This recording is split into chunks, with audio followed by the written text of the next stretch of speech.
time is of the essence on this. And for some, the clock is ticking on Washington's biggest legislation of the year. Congress racing to pass what had been dubbed the One Big Beautiful Bill, a massive tax and spending measure key to President Donald Trump's agenda ahead of a July 4th deadline set by the president. Frankly, Congress isn't very good at hitting deadlines. We slide past those things all the time, and I like the pressure of that's being created here to get this done. But it's a proposal that some fear could have big consequences, given changes it seeks to sectors like Medicaid, which the state estimated supported roughly a quarter of Michigan residents last year. Many individuals will start to feel the impacts almost instantly.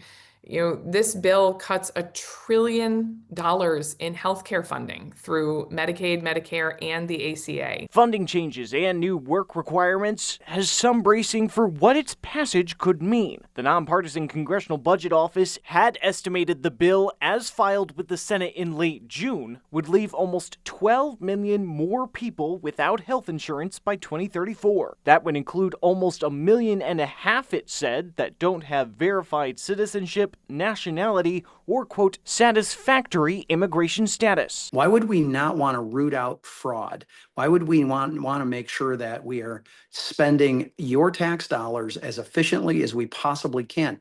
The safety net should be a safety net. After the Senate sent back changes to the House's original bill, representatives are set to take it up again.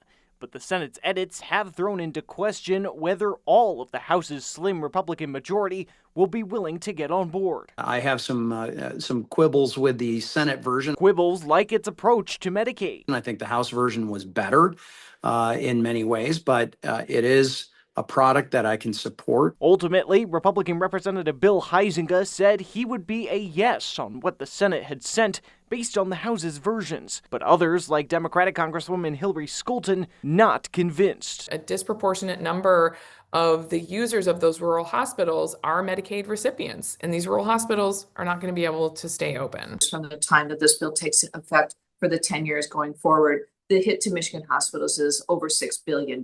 But Huizenga feels assurances had been made when it comes to issues like rural health.